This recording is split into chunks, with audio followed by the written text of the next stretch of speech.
गोगरा में भारत और चीन में टकराव लगभग ख़त्म हुआ है।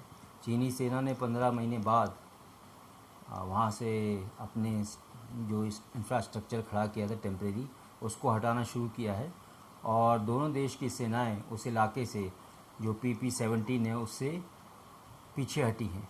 ये बातचीत आप लोगों को पता होगा कि दोनों देशों के सैनिक कमांडरों के बीच में हुई थी, जिसमें ये निर्णय लिया गया कि पहले गोगरा से हम लोग पीछे हटते हैं, उसके बाद दूसरे जो एरियाज़ हैं जहाँ पे कंटेंशन है उसके ऊपर हम बातचीत करेंगे।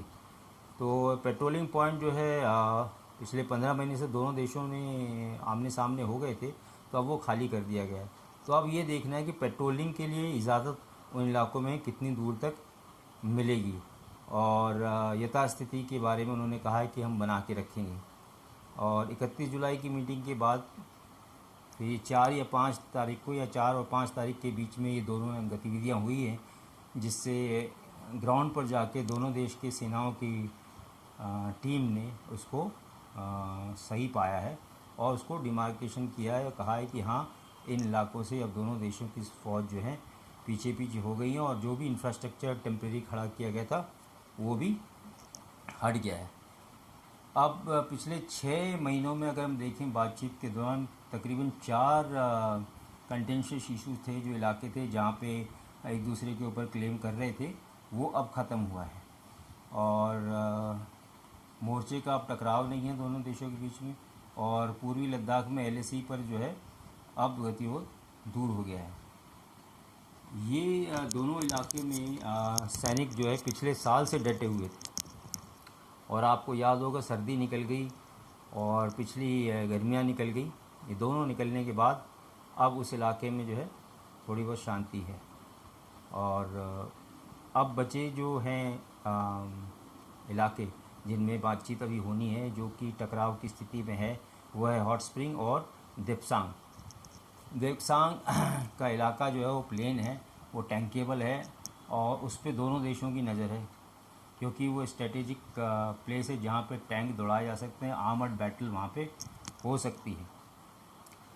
अब सेना के LAC के बाकी लाउंग टकराव का हल निकालने के लिए कमांडर जो है वो बातचीत करेंगे दोनों देशों के। ये अब जुलाई में हुई, अगस्त अब चल रहा है, अब आगे देखते हैं कि कब जो है इसके ऊपर बात होगी। और LAC पर शांति स्थापित कर रही है भारतीय सेना, वहाँ पे ITBP भी डिप्लॉयड है।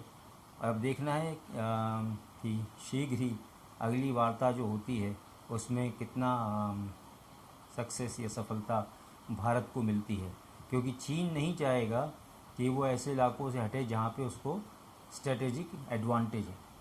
इसलिए भारत भी चाहता था, लेकिन चुशूल हाइट वगैरह भारत ने जो है इस गुड फेथ में खाली कर दिए, नीचे आ गया कि भाई चीन से बातचीत हो रही है, तो एक कॉन्फिडेंस बिल्डिंग मेजर के तौर पे उसको दिखाया गया ताकि चीन बातचीत की टेबल पर आए, या आप उसको बेट कह सकते हो कि थोड़ा सा एक लालच दिया, जिसकी वजह से चीन जो है बातचीत पे आया कि भाई चुशूल से हटे हैं तो हमको भी आगे बातचीत करके और इलाकों से, कंटेंशियस इलाकों से जिसमें हम आगे आए हैं, उससे वापस हमको होना चाहिए।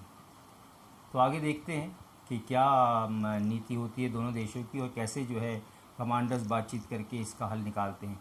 लेकिन मैं कुछ देख रहा था, जो कथाकथित अपने आप को जो एक्सपर्ट समझते हैं, वो सिर्फ लेख लिखते हैं, जो कि थ्योरिस्ट हैं, वो कह रहे हैं कि चीन को भारत ने बहुत कुछ दे दिया या बहुत कुछ खो दिया। मेरी समझ में ये भी नहीं आता कि वो कैसे इसका निष्कर्ष निकालते हैं। ना वो ग्राउंड पे जाते हैं, ना उनके पास कोई सिस्टम है जिससे कि वो जांच सके कि ग्राउंड पे कितनी भूमि हमारी उधर निकल गई है, या वो नाप के आए थे फिज़िकली।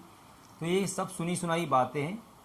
मैं आपको जो भी इन्फॉर्मेशन दे रहा हूँ वो सरकारी है, सरकारी तौर पर बयान जो फ़ौज ने दिया है, जो एक्चुअल ग्राउंड पे सिचुएशन हुई है उसके हिसाब से है। मुझे भी इन्फॉर्मेशन फ़ौज के जो PIB है वो देता है या न्यूज़ में आती है, जो कि ऑथेंटिकेटेड है, उसका जो है प्रमाण है कि सरकार ने इसको माना है और फ़ौज ने भी इसको माना है। क्योंकि जब फ़ौज करती है ग्राउंड पे, वो सरकार को बताती है और सरकार फिर उसको जो है पब्लिश करती है या मीडिया को देती है अपनी तरफ से रिपोर्ट बना के, और या डिफेंस का PRO देता है। तो बड़े विद्वान हैं जो चीन के बारे में अपनी राय रखते हैं। हो सकता है उनको चीन की तरफ से गुप्त सूचना मिलती हो और वो जानते हो कि भाई एक्चुअली क्या हुआ है, जो ना भारत के देश की सेना की बात मानते हैं और ना ही सरकार की बात मानते हैं। लेकिन उन जैसे लोगों की बात मैं नहीं मानता हूँ, क्योंकि वो पॉलिटिकल हैं और वो इन्फ्लुएंसर हैं एक पॉलिटिकल पार्टी से दूसरी पॉलिटिकल पार्टी को इन्फ्लुएंस करने या लड़ाने में।